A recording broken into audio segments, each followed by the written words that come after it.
कुफ्र, काफिर और शिर्क की वास्तविकता।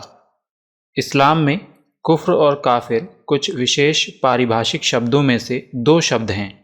इसका एक विशेष अर्थ है, लेकिन दुख की बात यह है कि विभिन्न पारिभाषिक शब्दों की तरह इस शब्द को भी गलत अर्थ देकर ऐसा प्रभाव पैदा करने की कोशिश की जा रही है जो इसके मूल अर्थ से बहुत दूर है। शब्द काफिर के बारे में इस तरह बताया जाता है जैसे इसमें गैर मुस्लिम भाइयों के लिए नफरत, तिरस्कार और अपमान का पहलू है। यह शब्द जैसे एक अपमान बोधक शब्द है। इस्लाम काफिर कहकर गैर मुस्लिम भाइयों को मूल मानव अधिकारों से वंचित कर देता है और जीवित रहने का अधिकार भी देना नहीं चाहता। यह बात सच्चाई के बिल्कुल विपरीत है। कुरान में काफिर, कुफ्र और शिर्क के शब्द बहुत सी जगहों पर प्रयुक्त हुए हैं।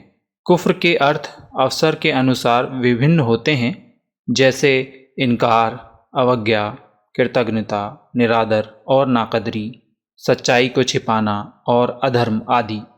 कुफ्र करने वाले को अरबी भाषा में काफिर कहते हैं। काफिर शब्द व्याकरण की दृष्टि से गुणवाचक संज्ञा है। यह अपमान बोधक शब्द नहीं है। ये शब्द उन लोगों के लिए भी प्रयुक्त हुआ है जिनके सामने ईश्वरीय धर्म इस्लाम की शिक्षाएं पेश की गईं और उन्होंने किसी भी कारण से उनको गलत समझा और उनका इनकार कर दिया।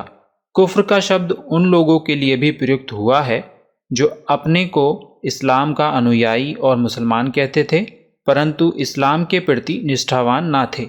उदाहरणार्थ, ईशदूत हज़रत मोहम्मद सल्लल्लाहु अलैहि वसल्लम का कथन है, जिस मुसलमान ने जानबूझकर नमाज छोड़ दी उसने कुफ्र किया।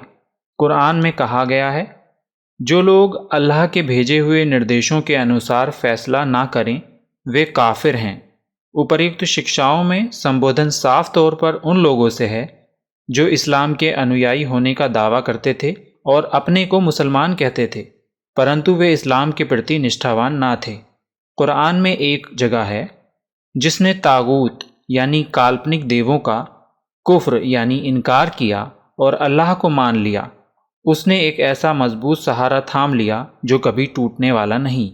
कुरान की इस आयत में शब्द कुफ्र इनकार के अर्थ में है और मुसलमानों से तागूत यानी काल्पनिक देवों का इनकार कराना अपेक्षित है। कुफ्र अरबी भाषा का शब्द है। इसका शाब्दिक अर्थ किसी चीज़ को छिपाना या ढांकना है। इसी तरह कुफ्र कृतज्ञता या नाशुक्री के अर्थ में भी आता है, अर्थात कोई व्यक्ति किसी की कृतज्ञता या एहसान फरामोशी करता है तो जैसे वो अपने उपकार करने वाले के उपकार को छिपा देता है और उस पर पर्दा डाल देता है। इसी तरह कुफ्र का एक अर्थ यह भी है कि दुनिया को पैदा करने वाले ने अपने ईशदूतों को भेजकर अपने बंदों के लिए सत्य मार्ग पर चलने का जो आदेश दिया है उस आदेश को मानने से इनकार करना। पवित्र कुरान में कुफ्र शब्द का प्रयोग कई दूसरे अर्थों में भी हुआ है और ईमान और इस्लाम के मुकाबले में एक पारिभाषिक शब्द के रूप में भी। जैसे किसान खेती के दौरान बीज को ज़मीन के अंदर छिपा देता है, इसलिए किसान को भी काफिर यानी छिपाने वाला कहा गया है। कुछ जगहों में कृतज्ञता यानी शुक्र की तुलना अकृतज्ञता यानी नाशुक्री के अर्थ में भी प्रयोग हुआ है। इसलिए पैदा करने वाले के उपकारों के उत्तर में कृतज्ञता का रवैया कुफ्र है और ऐसा करने वाला व्यक्ति काफिर कहलाता है। कुरान में एक दूसरी जगह है, जान लो कि ये सांसारिक जीवन मात्र एक खेल और तमाशा है और एक साज सज्जा और तुम्हारा आपस में एक दूसरे पर गर्व करना और धन और संतान में एक दूसरे से बड़ा हुआ जाहिर करना। इसकी मिसाल ऐसी है कि बारिश हुई तो उससे पैदा होने वाली खेती से कुफ्फार यानी किसान खुश हो गए, फिर वही खेती पक जाती है और तुम देखते हो कि वो पीली हो जाती है, फिर वो भुस बनकर रह जाती है। कुरान की इस आयत में शब्द कुफ्फार यानी काफिरों, किसानों के अर्थ में प्रयुक्त हुआ है। कुरान में एक जगह परमेश्वर कहता है, तुम मुझे याद रखो, मैं तुम्हें याद रखूँगा और मेरा आभार प्रकट करते रहो और मेरे प्रति कुफ्र यानी अकृतज्ञता ना दिखलाओ। कुरान की इस आयत में कुफ्र शब्द अकृतज्ञता के अर्थ में प्रयुक्त हुआ है। कुरान में जहाँ कहीं भी ईश्वर और उसकी शिक्षाओं और उसके आदेशों का इनकार करने वालों के लिए काफिर शब्द प्रयुक्त हुआ है, तो उसका उद्देश्य गाली, घृणा और निरादर नहीं है, बल्कि उसके इनकार करने के कारण वास्तविकता प्रकट करने के लिए ऐसा कहा गया है। काफिर शब्द हिंदू का पर्यायवाची भी नहीं है, जैसा कि दुष्प्रचार किया जाता है। काफिर शब्द का लगभग पर्यायवाची शब्द नास्तिक है। पवित्र कुरान में अधिकतर कुफ्र शब्द का प्रयोग ईमान के मुकाबले में इनकार के अर्थ में हुआ है।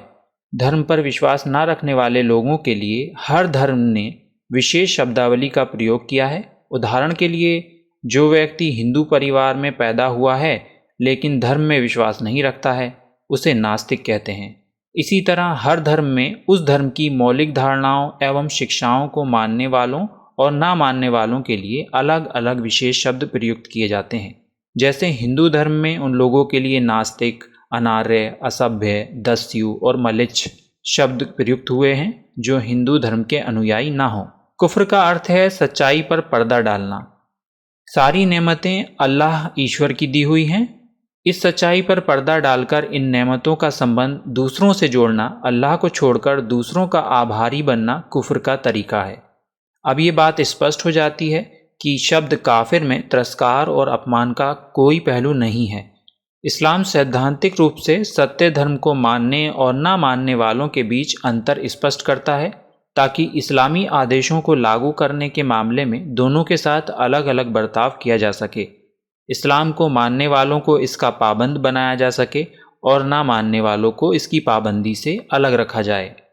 इस्लाम की मूल शिक्षाओं को ना मानने वाले व्यक्ति को काफिर कहकर इस्लाम ने वास्तव में उसकी पोजीशन स्पष्ट कर दी है, लेकिन इससे इस्लामी राज्य या समाज में उसके मौलिक अधिकारों पर कोई आंच नहीं आती और दुनिया के मामलों में उसके साथ कोई भेदभाव नहीं किया जा सकता। ईश्वर ने इंसान को सबसे सुंदर रंग रूप में पैदा किया है, जिंदगी गुजारने के लिए हर प्रकार की सुविधाएं प्रदान की और सारी ज़रूरतें पूरी की। इन सारी नेमतों की मांग है कि लोग अल्लाह पर ईमान लाएं, जिसने उनको ये नेमतें दी हैं। इसी तरह अल्लाह के सभी पैगंबर, विशेष रूप से आखिरी इश्दूत हज़रत मोहम्मद सल्लल्लाहु अलैहि वसल्लम पर भी ईमान लाएं और मरने के बाद परलोक की हमेशा हमेशा रहने वाली ज़िंदगी और वहाँ सभी इंसानों के अच्छे बुरे कर्मों के बारे में पूछताछ तथा हिसाब किताब पर ईमान लाएं। विशुद्ध रूप से अल्लाह की इबादत और बंदगी करें और उसके आदेशों का पालन करें। जो लोग अल्लाह की नेमतों से लाभ उठाते हैं लेकिन उस पर ईमान नहीं लाते या उसकी खुदाई में दूसरों को साजी ठहराते हैं, वही लोग अकृतज्ञ और नाशुक्रे हैं और कुफ्र का रवैया अपनाते हैं। अल्लाह के आदेशों को मालूम करने का साधन अल्लाह के आखिरी ईशदूत हज़रत मोहम्मद सल्लल्लाहु अलैहि वसल्लम पर अवतरित पवित्र कुरान का अध्ययन करना है। पवित्र कुरान की शिक्षाओं का व्यवहारिक आदर्श ईशदूत हज़रत मोहम्मद सल्लल्लाहु अलैहि वसल्लम की जीवनी में मिलता है। ये दोनों चीज़ें सुरक्षित और विशुद्ध रूप में आज भी मौजूद हैं, जो इसकी सत्यता का प्रमाण है। शिर्क का अर्थ है शरीक करना या साजी ठहराना। कुरान की परिभाषा में ईश्वर के अस्तित्व या उसके गुणों और अधिकारों में किसी को शरीक या साजी समझना शिर्क है। शिर्क करने वाले को अरबी भाषा में मुशरिक कहते हैं। जहाँ तक इस बात का संबंध है कि कुरान में अनेकेश्वरवाद और मूर्ति पूजा का खंडन किया गया है और कुफ्र तथा शिर्क करने वालों यानी अनेकेश्वरवादियों और मूर्ति पूजकों को ईश्वर के प्रकोप से डराया गया है, तो बहरहाल ईश्वर को इसका अधिकार प्राप्त है। जिस ईश्वर ने हमें पैदा किया, हमारी आवश्यकताएं पूरी की और कर रहा है, जिसने हमारे लिए हर प्रकार की सामग्री जुटाई और जुटा रहा है, वो वास्तविक सृष्टा, स्वामी, जीविका दाता, पालनहार, दयावान और कृपाशील प्रभु अपने पैदा किए हुए इंसानों से इसकी अपेक्षा करता है कि उसके साथ किसी को साजी ना ठहराया जाए और उसकी अवज्ञा ना की जाए। दुनिया में किसी मालिक को अपने नौकर की गलती, अवज्ञा और विद्रोह पर उसे डांटने या सज़ा देने का अधिकार होता है। इस दुनिया में कोई शासक अपनी सत्ता और अधिकारों में किसी दूसरे के हस्तक्षेप को सहन नहीं कर सकता। कोई देश ऐसे व्यक्ति को कोई मंत्री पद सौंप नहीं सकता जो सिरे से उस देश के संविधान और संप्रभुता ही को स्वीकार न करता हो। ऐसे व्यक्ति को कोई मंत्री पद प्रदान करना तो अलग रहा, उसे सहन ही नहीं कर सकता। इस दुनिया में तो दयावान प्रभु का अनुग्रह नास्तिक और अवज्ञाकारी लोगों को भी प्राप्त है, क्योंकि यहाँ उनकी परीक्षा लेना अभिष्ट है। लेकिन मरने के बाद आने वाले पारलौकिक जीवन में प्रभु प्रत्येक व्यक्ति का हिसाब लेगा और दुनिया में उसने जो भी कर्म किए हैं उनके अनुसार बदला देगा। वो अपने आस्तिक और आज्ञाकारी बंदों को सफलता प्रदान करेगा और अपने नास्तिक और अवज्ञाकारी, अत्याचारी और दुष्कर्मी बंदों को सजा देगा। ईश्वर इन विभिन्न और विपरीत गुणों वाले व्यक्तियों के परिणाम में अंतर रखेगा।